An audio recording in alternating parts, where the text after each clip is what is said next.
Good evening, happy Wednesday, and welcome into the number one group of six college football show in the history of the universe. This is the Group of Five Guys presented by FanDuel, and our mission is to be the voice for the group of six football programs, the voice that we know the mainstream sports media refuses to be. We need your help to do that. Hit the follow button on all the social media platforms at Group of Five Guys. Go to YouTube, Apple Podcasts, Spotify, the Believe Network, wherever you get your best podcasts. Subscribe to the channel, leave a 5-star rating, leave a review, leave a comment. Most importantly, share with your family and friends. On this episode, we're talking Sun Belt Conference, the pressure meter for the head coaches in the Sun Belt, which just looking at this conference so far, it is going to be a gauntlet. We'll talk a little bit about that. We'll talk a little bit, of course, about betting on your own football team and plenty more. Hope you enjoy the show.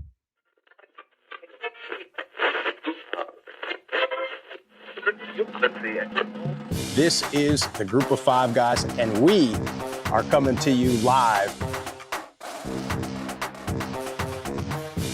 They got Old Dominion week 3, and ODU is by no means a layup. Group of Five Guys told me that, so that has to be true.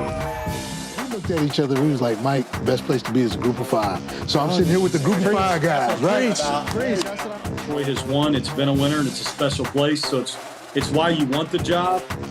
But it's a ton of fun to watch a guy go to the NFL from a Nevada or a Colorado State or a Middle Tennessee or an App State, and fans follow that kid. It was across there. You want to have this thing packed out, have the student section packed out, giving those guys hell on the sideline. I mean, that's part of it. I mean, win or lose, like we're winning the tailgate. There's no better place to be developed in this country than Boise State.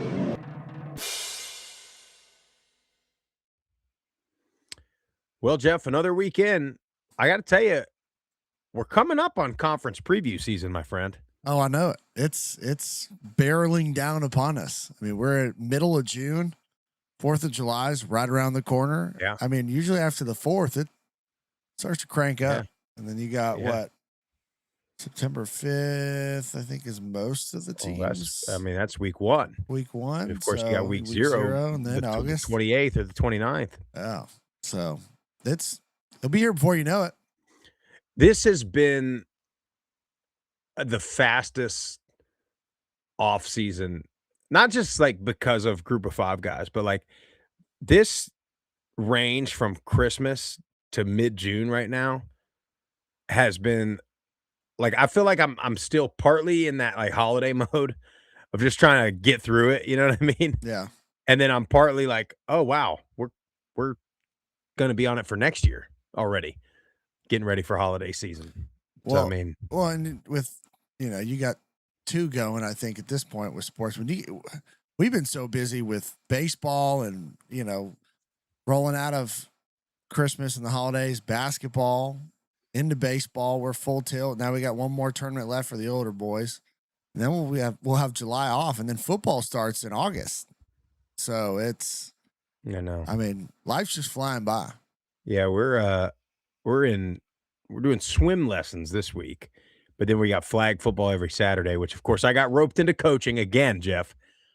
These guys, I don't know if I just look like I should be a coach, and maybe I should. I mean, that's one thing in my life that I've thought, like, I think I could coach, but I think a lot of it is I can coach 5-year-olds and younger, and I've got the patience to deal with it. But so like this is like a summer league. I'm out reserves judgment until the season's over, but like there's not a lot of kids. And so I get a text. We have our first practice Saturday, and we're on one team, and I get a text Friday. It's like, hey, Matt, one of our coaches can't do it or whatever. Do you want to help? Yeah, I'll do it. Well, come to find out, like, I'm the only, it's me and one other guy. Like, we're coaching all the kids. Like, jeez. And I was like, okay. And then so, but I'll tell you, man, I was proud of the kids. You know what I mean? Like, it was a little different than T-ball. I think because T-ball is pretty boring. Yeah. Football, they were pretty engaged, pretty fired up, running around out there. And, dude, it was hot. So, we pull up. This is how embarrassing we are as a people, Jeff. I mean, we pull up to the field, and it's at a middle school, and I'm not sure why, but they've got. I mean, this is 5U, right? This is 4 and 5-year-olds playing flag football, and they got us starting at 12 o'clock in the afternoon in the Brutal. Georgia summer. But they got some older kids that play like 9, and I'm just like, normally you get the younger kids out there. That's a early. big mistake. But so we pull up, and I'm in like a coaches meeting, like talking to the league director, and an ambulance and fire truck. But I shouldn't be laughing at this, but it was an adult, like fell out in the hot sun, and I'm just like, well, you gotta hydrate.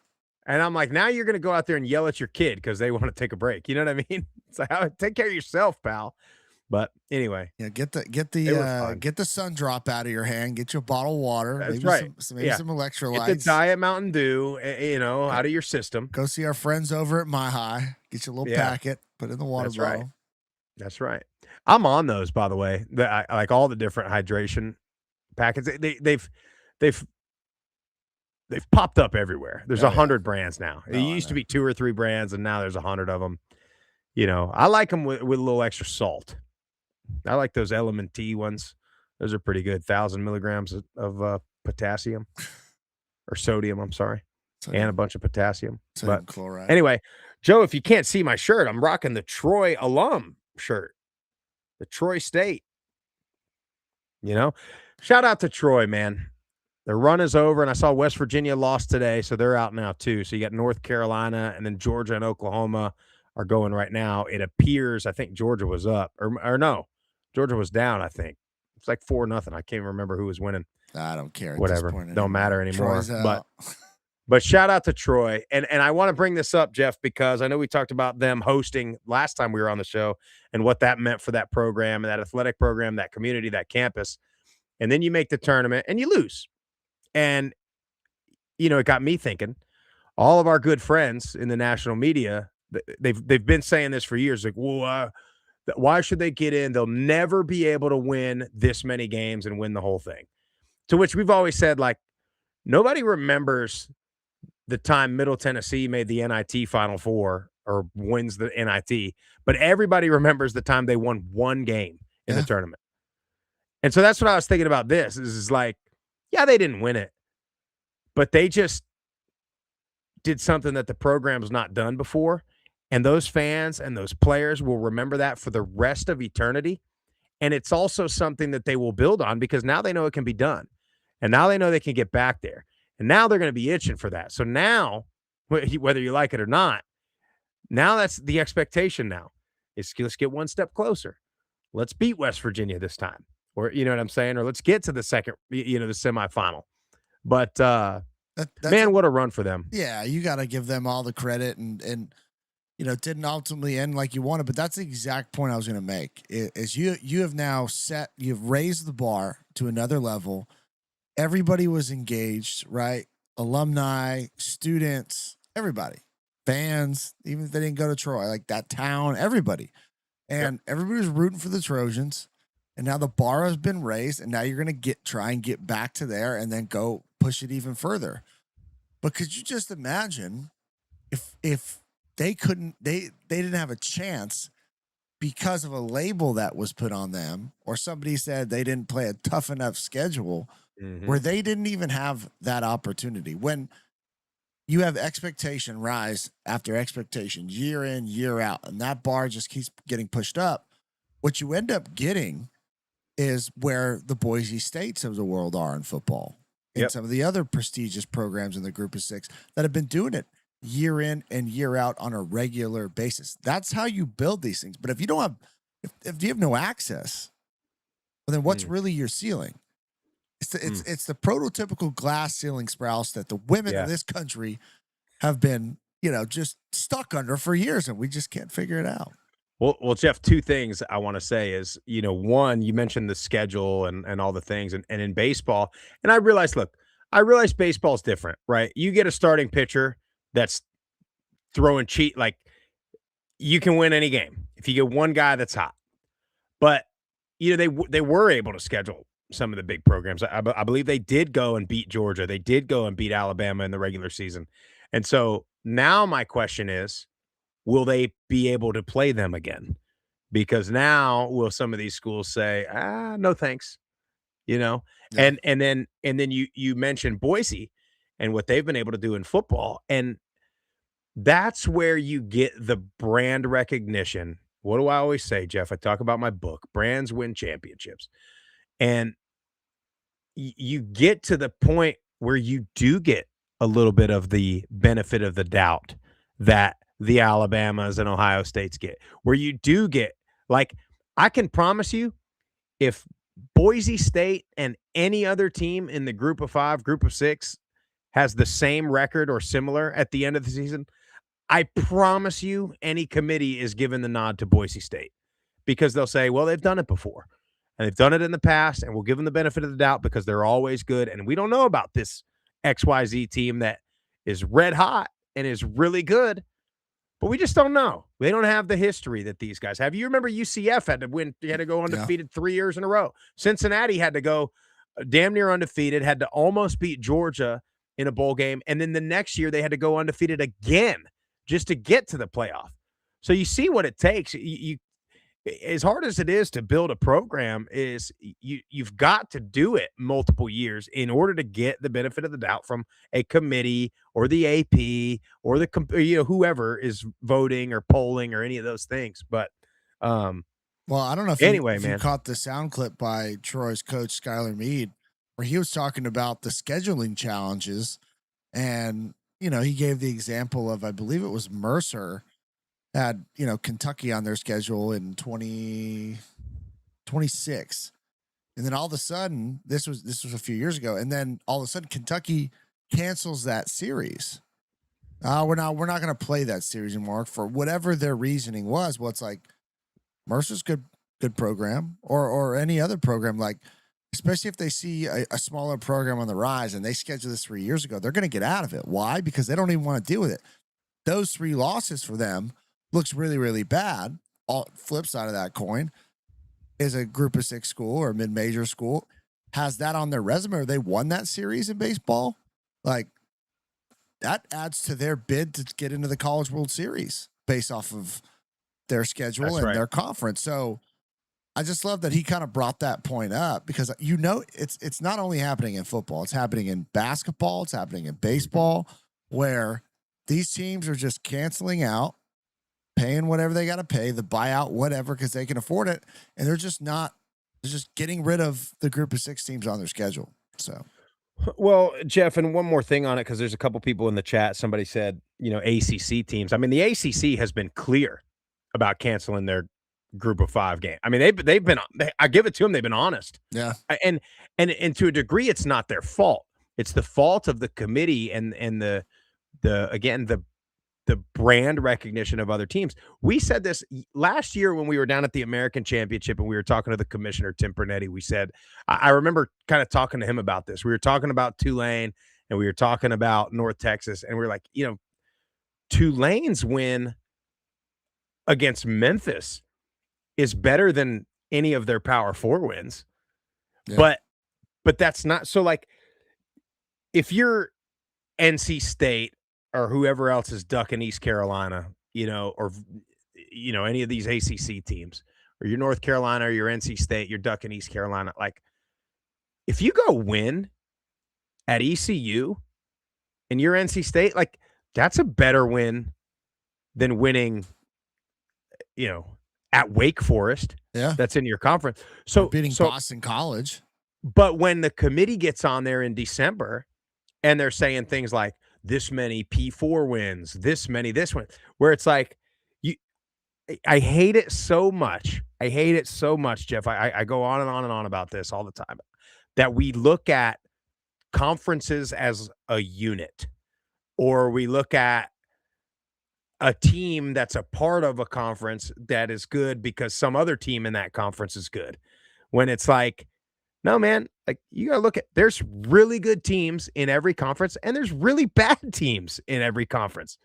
Every single one. I mean, it's no shade at the SEC, but Mississippi State is a bad football team. and they lose regularly to Group of 5 teams. But when Georgia beats them by 40 every year, SEC win, P4 win, quad 1 win, or whatever they say in all the other sports. All these, and it's ridiculous, man. It's absolutely ridiculous, and I think anybody knows it.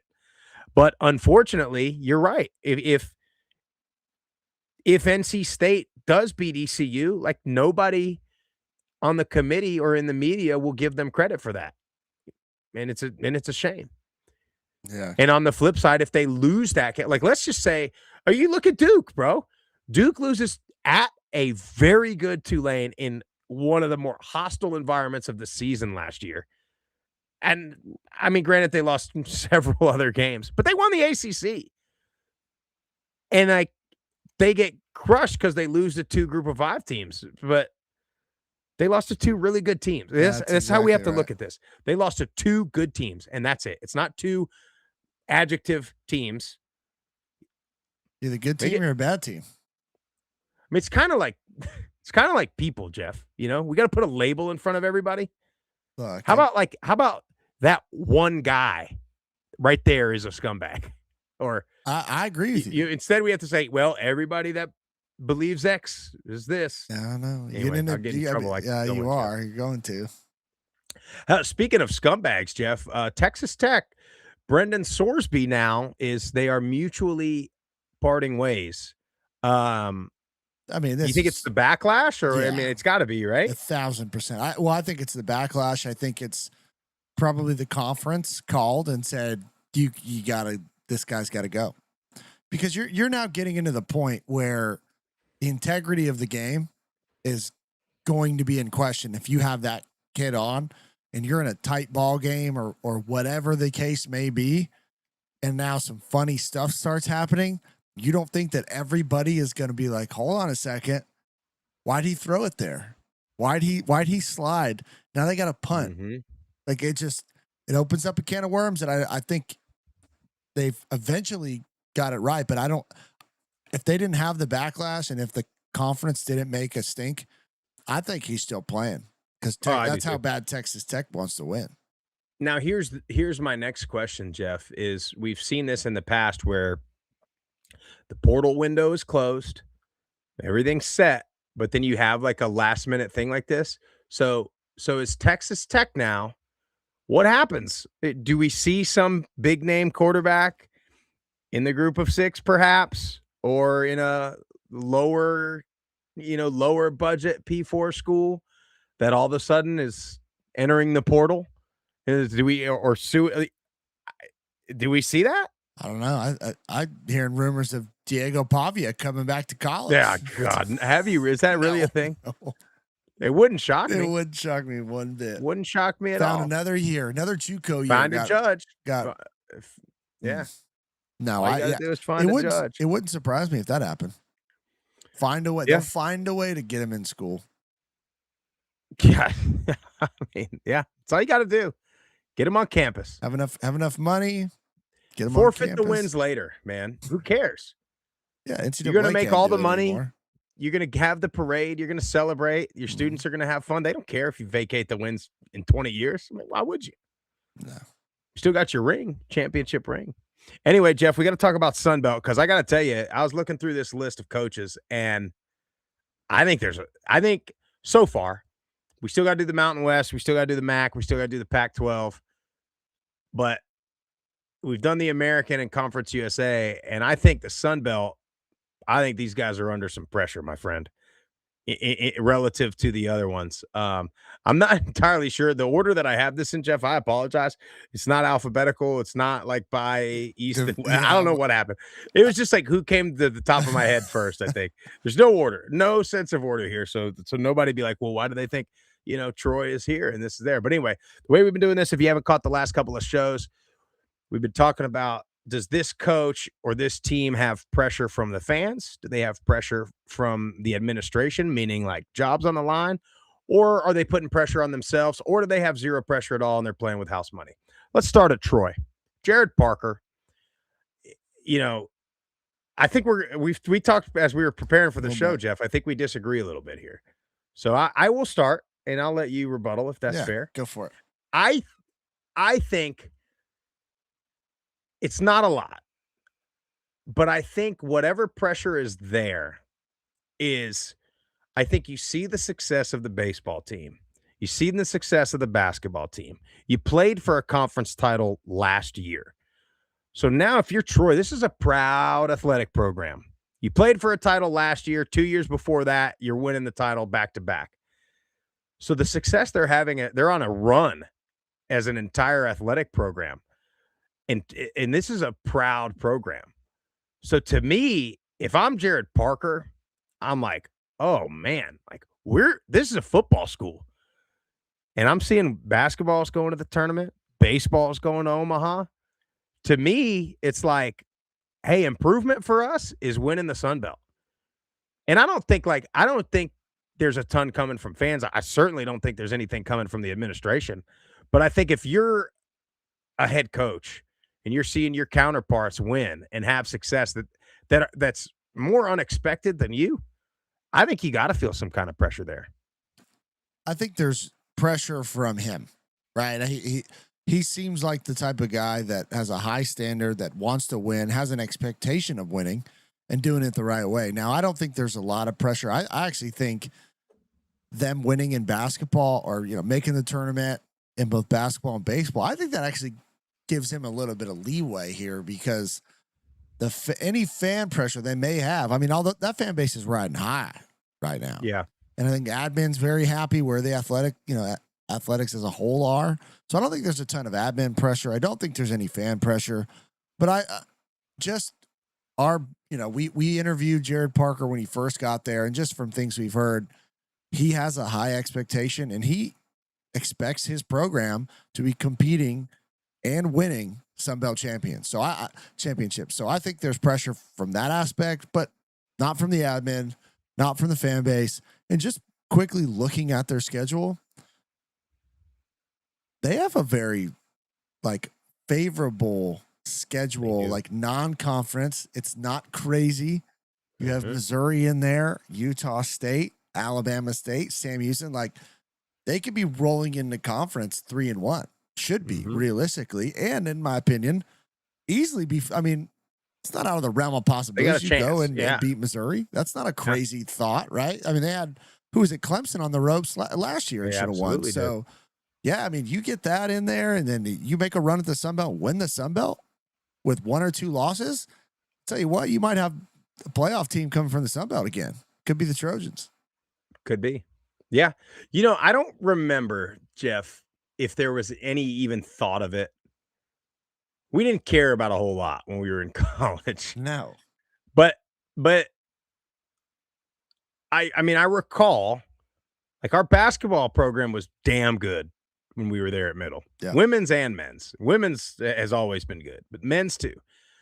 And now we weren't bad, but I don't think we even ever thought about basketball's good, so there's pressure on us. I don't think. No. Now, did the coaches? Maybe. When you get, I don't know. I mean, it's interesting though. But yeah, I mean, you could think of it either way. But they're putting pressure. I think in that building, if the players are probably seeing the other teams around campus in the athletic complex, I think you got to feel something. Yeah, you got to feel like we got to get there too. We can't have all these students, flipping to baseball school or basketball school. Anyway, moving on. Arkansas State, Jeff, Butch Jones. We've been a hater of Butch Jones because he's a Tennessee guy. But I other than that, I don't have anything negative to say. But here's the thing.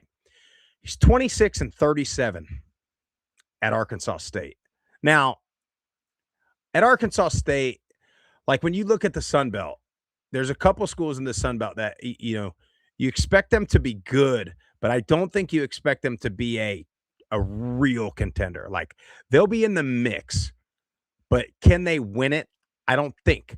So for them, and they always seem to be in the mix with a 500 record towards the end of the season. They seem like, oh, well, Arkansas State, all they got to do is beat one team and they're in, beat Texas State or beat Troy and they're in. But they lost a bunch of close games last year against some really good teams. They had a 4-game win streak with some pretty good wins mixed in there. So I think they were close, and then they found themselves in the mix towards the end of the season. I think you've got to get over some sort of proverbial hump. Like, again, I don't think you have to go win the Sun Belt, but I think you got to be. You can't be like you lucked into into contention because you upset Troy. Like, I think you got to be in it the whole way. And I don't know. I hadn't dug into their schedule a ton, but I don't think you can be limping to the end of the season at 5-6 and you got to win 3 in a row to win the West. I think you got to be better than that. And I think if it gets to that point again, I think it's going to be some noise. Yeah, I think there's definitely pressure from, I don't know what the expectation is of that administration, but from fans that we've just heard and seen on social media, I think he's feeling quite a bit of pressure. I think they've had opportunities to kind of make that jump. There, we talk about there's levels to this thing, right? They haven't got to that level where it's like they are a clear-cut contender in the Sun Belt. We've kind of had them as dark horses a couple times. Yeah. But they kind of underachieve. Like I thought last year was going to be their year. The firepower they had on offense, obviously had questions on defense.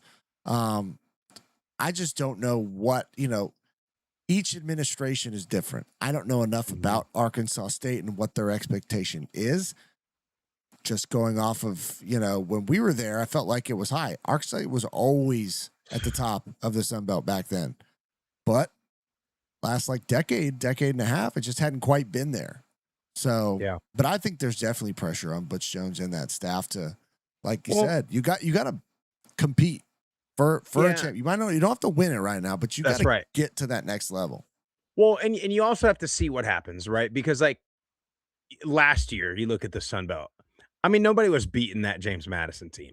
So, and I don't think anybody expected anybody. So I think if we look at Troy and they got there and they went to Harrisonburg and played in the snow. And I don't think anybody was mad that they lost that game.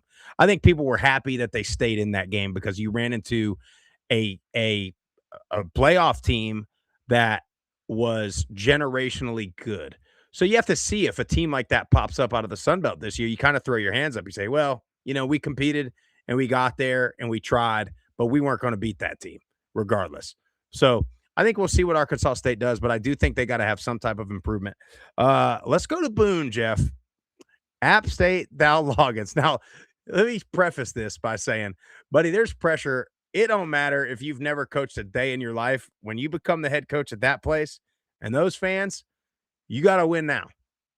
I mean, they I don't want to say they turned on, and I especially don't want to say it this way, about the late Sean Clark. Which, by the way, if you've checked out that foundation, I think that is, I can't remember the name of it, 61 something foundation that his wife is doing. Check that out. See if you can support. A lot of teams and programs are supporting the foundation. But anyway, I mean, dude, they turned on that guy. Yeah. Who's like an App State lifer. You know what I mean? Who loved that place like no other. And they weren't bad. Yeah, I mean, but they're used to winning. And that's the thing about the Sun Belt, man, is every one of these programs is used to winning, whether it be in the Sun Belt, in the FCS, whenever. They're programs that have been winning for a very long time. Jeff, here's my fear for Dow Loggins. Their schedule is heavy at the front. They play Maine. Okay, sure, you'll beat Maine. But then, Jeff, you're at East Carolina, Woof. home versus Charlotte. You're at NC State, Old Dominion at home, at Coastal, JMU at home, at Georgia Southern. Jeff, we're going to get to Halloween, and you're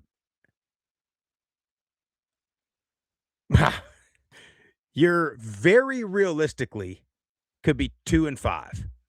Very realistically, I would say that's. I haven't looked at the odds on each one of these games, but they're probably going to be favored against Maine and Charlotte, and they're probably going to be dogs at all the other ones. Probably.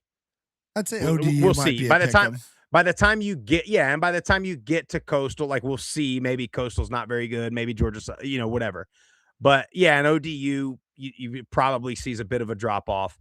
But I mean, best case, are you 4-3? Right? No, I mean, I'm with you. and 4-3, I don't think makes the people of Boone very happy. That's the problem. If this is Jeff, this is what happened to us, or what happened to Middle year after year after year after year. You look at the schedule and it's at Michigan, at Georgia, versus UTSA, at UAB, versus FAU, and then all of a sudden you're 1-5, and everybody's like, we suck. Yep. Well, then you start playing the teams that are on your level in the conference, and you start beating them, and then you finish the season 7-6. You make a bowl game, and it's like, why are we consistently 7-6? Well, now NC State's beatable, right? Yeah. Like there's nobody on here they can't beat, but there's nobody on here that can't beat them. And so, yeah, I mean, I agree with you. I think there's a ton of pressure. The fan base of Boone expects greatness. That is their expectation.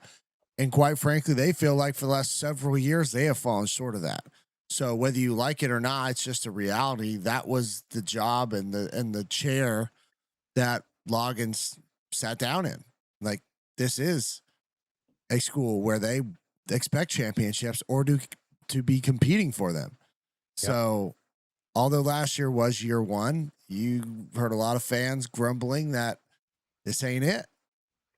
So rolling into year two, if they start slow, boy, that water's going to be boiling hot. So we'll just have to wait and see. I don't know if there's a ton of pressure from the admin side. We'll have to wait and see about that. Yeah. But he's got to be feeling some heat.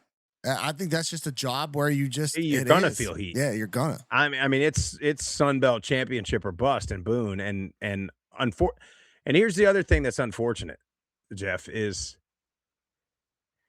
it's a totally different era of the way this works. And like, unfortunately for places like App or places that are built on tradition and some of the things and like, it's just a little different. It's just a different type of kid that's out there now. I mean, Now, that being said, it's a place that's going to sell out every home game.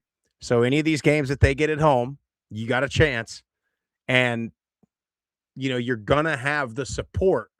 So maybe you do start 4-3, but then, hey, maybe you rattle off 3-4 in a row to end the season.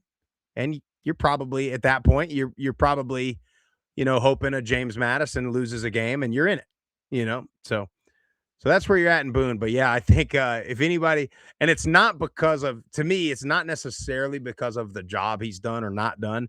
It's just the place he's at. He's probably got the most pressure in this conference.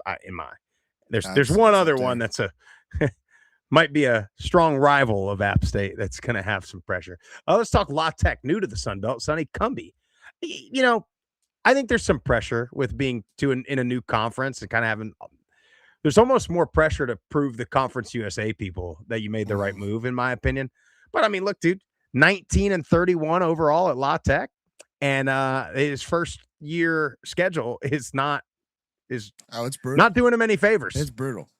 So it's going to be tough. I think it's going to be tough sledding for La Tech. Yeah, I think there's definitely some pressure from fan base, from administration.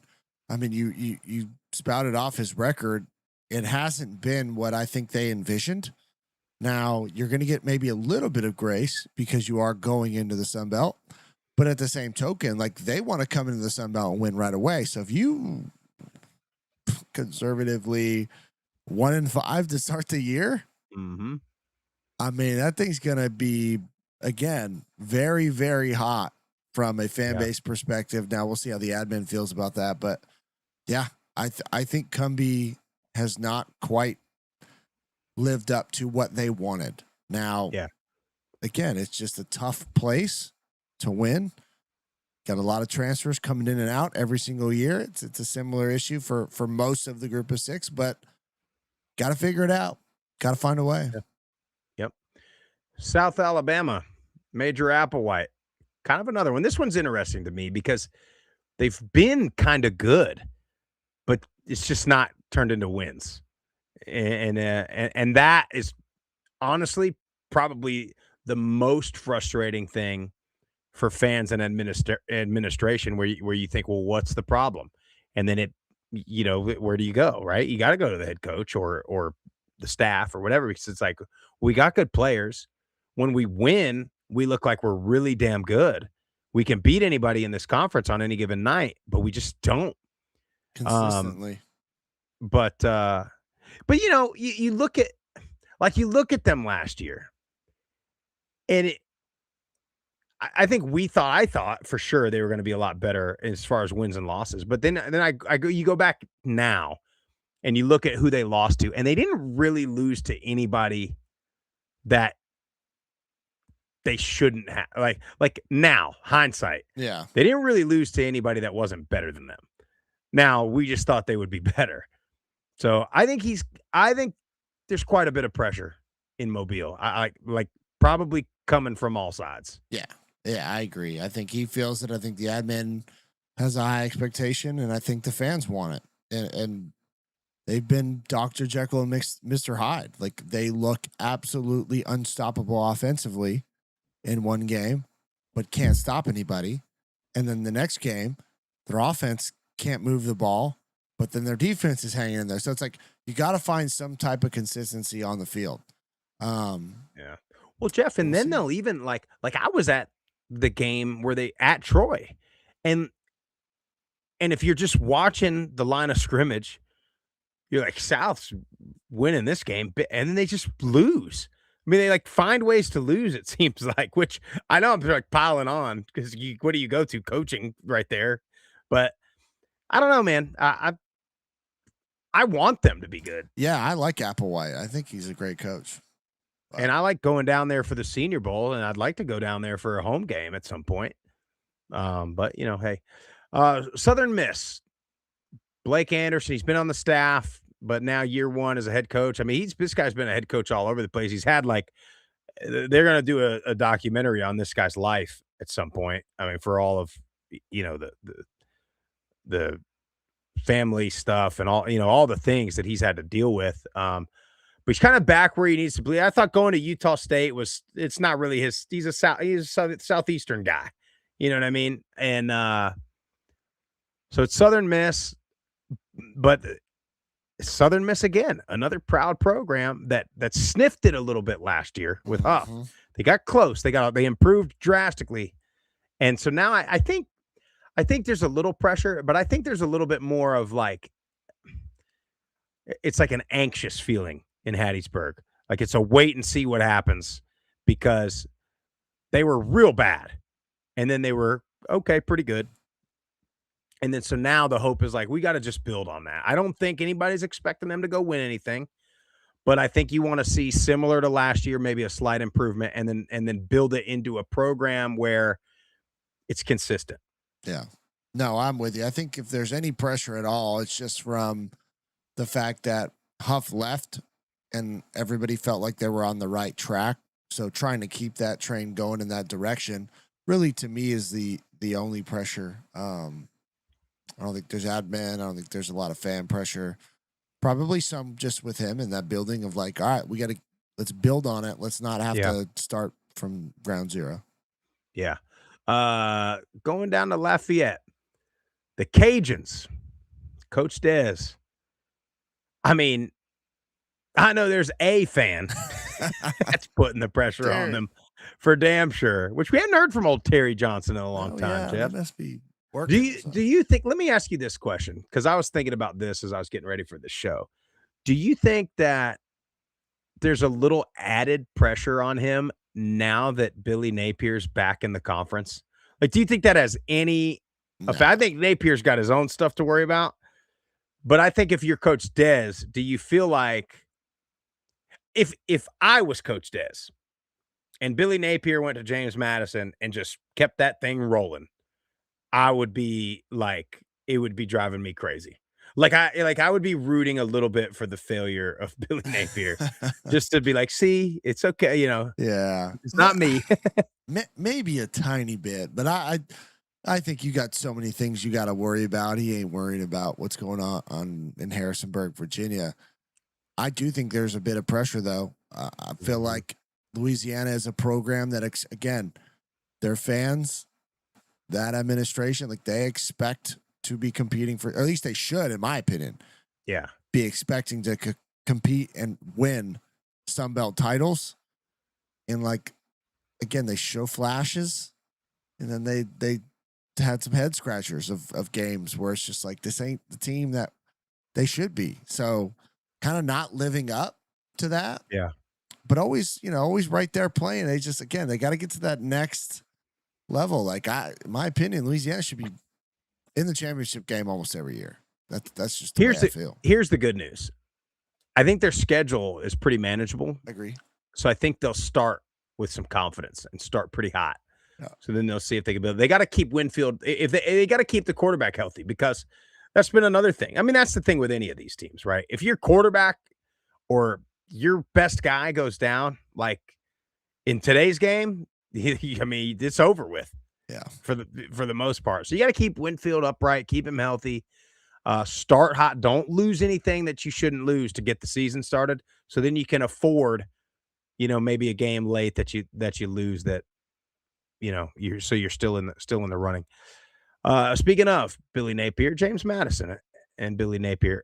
I mean, look, there's pressure here because James Madison's coming off a CFB appearance. So now, unfortunately, or fortunately or unfortunately, like that's the expectation. I mean, the expectation is not win the Sun Belt. The expectation is 11 or 12 wins at James Madison. Like it's on now. I mean, you've opened up that can, and but something that I wanted to bring up that I think is added pressure to Billy Napier. Like this guy has been unbelievably successful as a head coach in this conference and has won championship. I think, though, that on himself, there's got to be added pressure because the outside noise is starting to doubt your ability to coach because of the nut job fans that you coached for the last couple of years. And so now you come back to a place that is on the national stage, kind of like if you don't think Florida fans are going to be watching James Madison and say, told you this guy can't recruit, told you this guy can't develop, told you. And then if you're Billy Napier, you can, you're not going to say anything like this, but if I was Billy Napier, I'd be like, hey, man, maybe it's you. Maybe it's your culture that you got. Because I came here to this winning culture where now I'm the third coach in a row that's won 11 games, won a Sun Belt championship, and all the things. He doesn't have any administration pressure, at least not this year. No. I think their fan base has a very, very high expectation of what that product should look like on the field and where they should be every single year. Whether you like it or not, like you said, you're following the CFP appearance, but you're also following Signetti, who just won a national title at Indiana. So, like, that is two phenomenal coaches right before you. So those are some massive shoes to fill, I feel like. I also feel like the offenses that he is following, from what we've seen from a Napier offense in the past, it is completely different. So how is that going to look? So when you not only are following an incredible season, record, appearance in the playoff, like people are used to seeing a certain style on the field, offensively especially. What is that going to look like under Napier? That's my big question. Because if you start seeing, oh, this looks different. It's not as big play driven. It's not as fast. It's more slow. It's more, ground and pound, like all of those type of things. And it's not leading to the same success. Then you're going to get even more like all this quicker. They'll be off the boat. It's a shorter fuse. You're so spot on with that because at least if let's say you're losing, but if you're putting up 45 points, at least it's exciting. Yeah. At least the fans can be like, well, I mean, he's a great offensive mind. You know what I'm saying? But if a kind of old school smash mouth or whatever pro style offense isn't working, Like, look, a spread offense that's not working is the worst. It's way worse than anything else because we talked about this before. That's the guys that run 3 plays. It takes 7.5 seconds, and their defense is back on the field. Yeah. Like, but this is like where there's like not the potential of an exciting play can be rough. Now, if you're just pounding the rock, I mean, I'll tell you what, Navy and Army and Air Force play some exciting football. Yeah. So, but anyway, Old Dominion. This one is very interesting to me, Jeff. I feel like last year was the year for them. And I think they had an unbelievable team last year, and they unfortunately had another team in the East that was a generational team.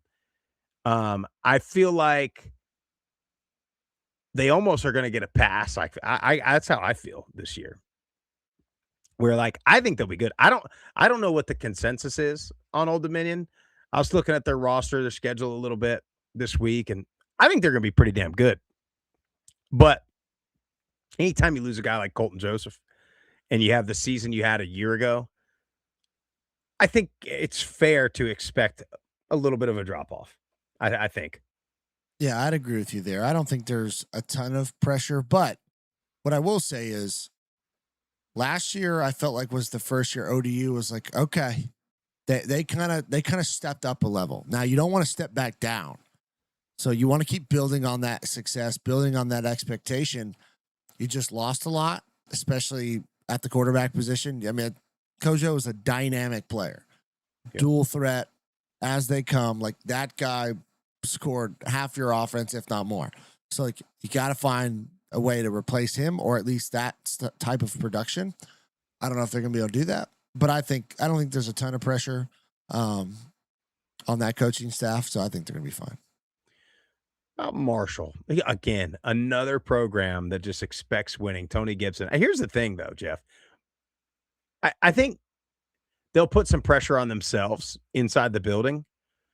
But this was a complete rebuild with the way Coach Huff left for Southern Miss. Like, yes, they came off a championship, but then the whole roster was gone. And I mean, he came in and like, I don't think that anybody realistic didn't have a ton of expectations on them for last year. I think there's a little bit more this year. You just want to see improvement. But here's the deal, Jeff. They got quite a bit coming back, especially on offense. So I think they're going to put some pressure on themselves, rightfully so. I don't think there's much noise coming from their fan base. I certainly don't think from the administration. But I think this is very early. We're in June. But look out for Marshall. I got my radar on Marshall right now for when we do our Sun Belt preview. Yeah, I think the only pressure really that's coming from is just the fan base's high expectation of winning. Now they're going to start the season 0-2, where they're at Penn State and then the Blue Raiders of Middle Tennessee come to town. So they're going to have to overcome that. But yeah. I think, well, Middle always does play Marshall really well. It's just a weird thing. We do play him well. No, I don't think there's any pressure on Gibson. I think he did a great job in year one. You just want to build off of it. The only time pressure starts to mount to me is when you set a bar and then you start to go below that. So I think as long as they don't foresee them starting with a losing record, so I think they're going to be fine. Statesboro Sprouse reporting for duty. Georgia Southern and Clay Helton. I mean, he's got it coming from every direction. I think at this point, the fans have been pressing.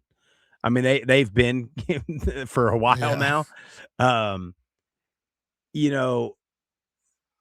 don't know too detailed on what the administration is thinking, but I mean, you got to think like this was a big time hire, big name, coming from USC, all the things. And he got it. We said this, the first year, is this year 5? I think so. So the first year, remember, they kind of overachieved and then they fell off a little bit and everybody was pissed. And that's what kind of started this thing. And then last year was the first time he had a quarterback that was his guy, quote unquote. So they got another transfer quarterback this year, Max Johnson. Now, he might be the best QB Clay Helton's had since he's been in Statesboro. So that's a positive. But last year, like, they were one of the favorites in the East. And they just did not. I mean, they just did not. They couldn't stop anybody. And that's kind of been their MO. Got a new defensive coordinator. So we'll see, man. But like, I don't know what what you have to do. Like, I don't think you have to win the conference again, because if James Madison is even close to the James Madison they were a year ago, like, nobody's, I don't think, going to expect you to beat them. But if they're not, and I don't think they're going to be what they were last year. I mean, I think they would be very good still, but so I think if you're Georgia Southern, like, I think you got to play for a Sun Belt championship, right? Yeah, you got to compete in your division for sure. And the further you get into your tenure at a school, like, each year you don't compete for a championship, that pressure just starts to get higher and higher. And I think it's pretty high from all angles, fan base especially, admin, and just what they're feeling inside the building on their own right. So they gotta make something shake. But I agree with you with, not knowing what James Madison has specifically under Napier, apps down. You know what I mean? Like, they have an opportunity to make a run. Because I mean, Marshall's going to be tough, but like, if there's a year to do it, I think this is the year for them to do it. They just, when we do the preview shows, we'll have a better grasp at it. But what you can't have, what you absolutely cannot have, and this is for everybody, you can't come out there and it look the same. You can't come out there and still can't stop anybody. It can't be more of the same. You've got to improve, and especially when you're like as bad as they were on defense last year, like, you got no choice. You know what I'm saying? Yeah. Like, if they come out there in week one and just give up a ton of points, it's gonna, even if they win, people will start getting, real hostile. Chirping. Yeah, it'll start getting real hostile. What about Coastal in Conway? Ryan Beard, it's year one. For me, man, I don't know. Like, I think it's all kind of excitement right now. I don't think there's expectations, but I don't think a ton. And then, it's not like they've been terrible. Now, you're a couple years out, just a couple years ago, they were, the COVID year where they had a unbelievable year. It was one of the funnest seasons of college football ever. But I think right now, man, it's just kind of excitement. It's a little bit anxious, see what happens, kind of thing. Yeah. I don't think there's any pressure in year one. Now, they'll want quick results.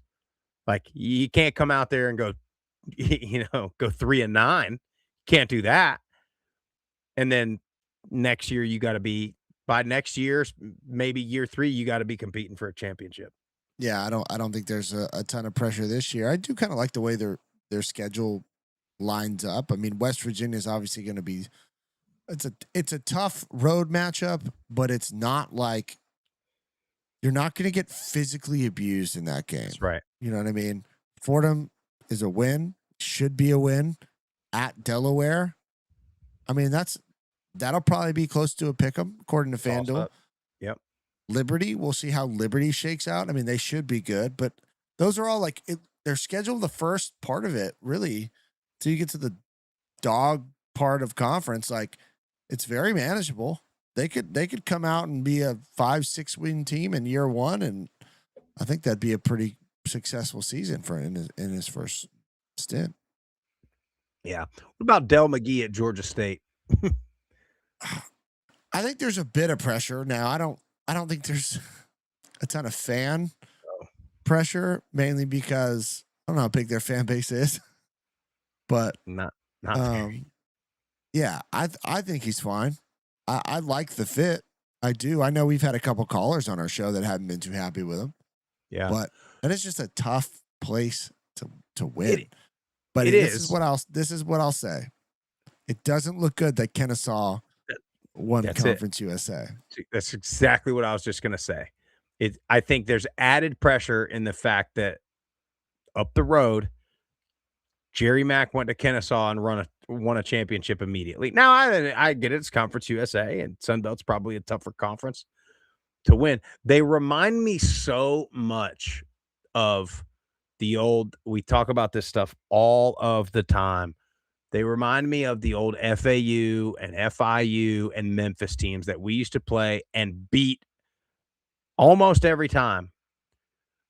But you'd look at them individually, or you're watching tape position by position, and you're like, God, these guys are good, but they're terrible as a team. And that's kind of what Georgia State, to me, it's like you look at them, you go and you look at their roster, and you're like, dude, if they had Ted Hurst, they had that receiver they had last year, there's no reason that they shouldn't have been putting up crazy numbers in the pass game. But they had quarterback problems all year long. Wasn't TJ Finley on the roster? I think he was at one I mean, point. I think, you know what I mean? Like, you have stuff like that going on. Like, you take a risk like that on a guy like that, and that probably creates a bunch of problems when it doesn't work out. Yeah. So I think a little bit of consistency will help Del McGee. I think he the name recognition that he brings to Atlanta and the state of Georgia, I think he should be able to recruit.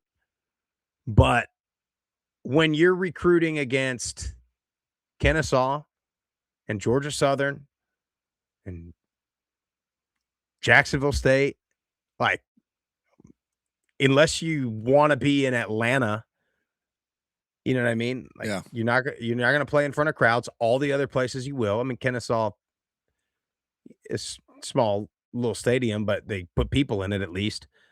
So you're not going to play in front of crowds. You're not going to have much of a tailgate scene happening. When stock goes, you say, better bring your own juice. Bring your own juice. Ain't going to be nobody there. It's cold and it's raining. Ain't going to be nobody in the stadium. Yeah. Oh, I mean, I think they got to have some success this year, and there's no reason they shouldn't. I mean, we even before he got there, we'd look at Georgia State every year, and you're like, yep. I mean, I think we've probably had them as a dark horse every single season. You're looking at when you look at the roster, and there's no reason they shouldn't be again. But it's got to click. There's so many factors, man. There's so many things, and there's so many things that nobody knows about that go on in the inside of a locker room, inside of a coach's office, inside of the staff. And that stuff affects everything. And fans don't see it. We don't see it. Nobody sees it. So you never know. I'm not saying that's happening at Georgia State, but you just never know what's going on behind the scenes at these places. Last one, Jeff. La Monroe, Bryant Vincent. I don't think there's any pressure, to be honest. I think they're happy with what Vincent has done, and he needs to build on it. He's got to get further, but the expectations there are pretty low, man. Everybody knows it's a very, very difficult place to win. So any success they have, I think, is in favor. Is in good favor. But I mean, I don't think there's any pressure. Yeah, the only thing to me that's been frustrating about ULM is 2 years ago they started 5-1, and then they lost 6 straight games to end the season. Last year they started 3-1. And they lost a bunch of games in a row to end the season. But I just don't know how you can put any pressure on the guy or put any expectation really on him at the place he's at playing in this conference. It's just like, where do you want him to find these wins? You know what I mean? And so that's frustrating. I know that's frustrating to hear if you're a fan of Monroe, but they know, right? I mean, it's the fact. It's unfortunate, but that's the college football world that we live in, because now, as we've talked about, is if they do hit on a JUCO kid or a high school kid, he's gone. So you can't, like, it's almost impossible at these places unless you just hit lucky in the portal and you get a group that meshes together. But it's like you can't. Okay, we went 6-7. But now we got everybody coming back. So now we're going to go 8-4. And now we got everybody coming back. And we're going to go 10. It just doesn't exist anymore. Yeah. But anyway, Sun Belt's going to be, I mean, here's the bad news for everybody is somebody's got to lose all these games Yeah, I mean, only one team's gonna win it. That's right. So, you know what I'm saying? So somebody's got to be 500. Somebody's got to be 5-7. You know, unless the Sun Belt turns into the MAC where everybody's just 7-5, Beating and everybody. then it could do that. But we'll see who comes out of it. We'll do our preview probably in a couple of weeks, really. Yeah, we're not too far out for all these conferences. But hope you liked the show. If you did, thank you everybody for we got one being in voicemail. the YouTube. Oh, we do have a voicemail. Hey, Yeah. 615-900-4286 is the hotline. Call us. We'll do the Mountain West. No, we won't. We'll do the MAC next week. So if you got a take on the MAC, anybody with under a lot of pressure there, give us a call or tell us what you didn't like about this show. What we got, Jeff? Hey, group of five guys. This is Nate. I'm a Liberty fan. I think I called last year during the season once. Figured I'd do it again during the off season. I was listening to your guys' podcast about Conference USA, Most Pressure to Win. Obviously, want to talk about a little bit about Liberty. Heard your guys' comments. So I guess I want to start with, I know one of you guys were talking about how the expectations, there's some impatience with the fan base, and that's the minority. Well, I'm going to be honest with you. I feel like the minority should be the majority. I really don't think that there is an excuse for us not competing for a conference championship every year. When you guys mentioned the resources at Liberty, we have the most resources of any team. We dwarf most of the teams in that conference. We pay our coach $4 million a year. Did you realize that is more than what Syracuse pays Fran Brown, a Power 4 team? Look at what Fran Brown's doing over there with recruiting, highly taken from Georgia. And Jamie Chadwell makes more money than him. And yet we're sitting here making excuses and saying patience. No more patience. The expectation should be that we win this conference, or at the very least, make the conference championship game every single year. We have more resources. We pay our coaches more than any other team in the group of the group of six. Why are we not winning? There's no reason why we should not be winning. Frankly, the expectation needs to be raised at Liberty. I think there should be more fans that expect to win every single year. We shouldn't be having off years. What are we doing? Why is Jamie Chadwell not leading the recruiting class in this Conference USA recruiting classes? He should be on top of the conference every year. What are we doing? Why is it that we lower expectations? There's no reason for this. None. It'd be different if we were, Jacksonville State or, Kennesaw State. We don't have the resources. And yeah, I'd be happy with competing every once in a while for a conference championship. There is no excuse. There is no excuse. We should be winning this every year. I'm tired of the excuses. We don't have to be patient because we pay the coach to win. That's why. It's just that simple, and there really is no other explanation. I don't want to hear the excuses anymore. Jamie Chadwell making excuses 2 years ago why we didn't compete. Well, the guys aren't just that close. We weren't as unified as we needed to be. Horse crap. Just go out and win. Recruit, get your talent, and win. We pay the coaches to do that. We have the resources to do that. There is no excuse.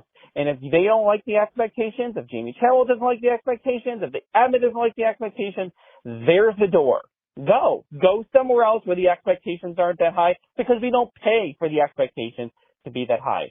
But you got cut off at the 3-minute mark there, but I think we got the gist of it. And I think that's how most Liberty fans feel and think. Appreciate you, Nate.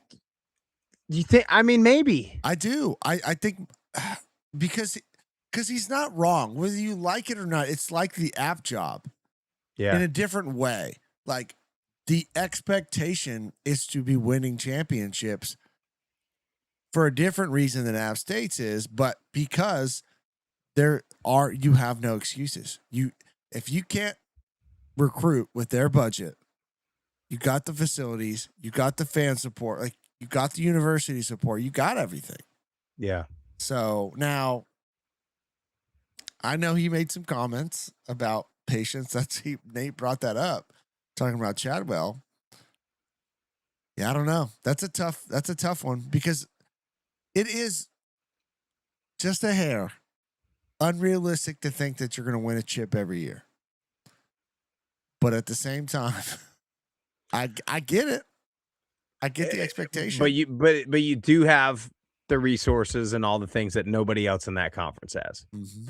But see, do you and think he threw some Jacksonville State and Kennesaw strays? I don't know if you caught that. Yeah, but I gotta tell you, I've been singing. I'm never gonna shaft Jack State ever again. I agree with you because we kind of shafted them in our preview last year, just based on like on the field stuff. But dude, after going there that place is incredible. Yeah, it's great. I mean, Liberty's great. Lynchburg is incredible. But like, here's the thing: you may not like. There's some stigma. Is that the word about Liberty? Yeah, I think so. So maybe that plays a part in it. I don't know. I do think maybe that's. I think like unfortunately for guys like that, it's like because Liberty is a Christian school and like there probably is more patience there than there would be at other places. Like I think maybe some of the fans are like, oh man, he's a good guy. He's a good guy. He's got good character. Like, and it's like, no, dude, you're getting paid this much money. Go win. That's what we're doing. But anyway, appreciate the call. Yeah. Hey, look, if you like the show, appreciate you watching. Appreciate you guys listening. Make sure you hit the like button, hit the share button, hit the subscribe button if you're on YouTube or Spotify, Apple Podcast. Give us a 5-star rating and a review. Hit the follow button on all the social media platforms at Group of Five Guys. This has been the Group of Five Guys presented by FanDuel. Have a great rest of your Wednesday night. Great rest of your week. We'll see you. Have a great Father's Day, by the way, Jeff. Yeah, happy Father's Day, Spurs. All the fathers out there, have a great weekend. And we'll see you guys next week. We're out of here.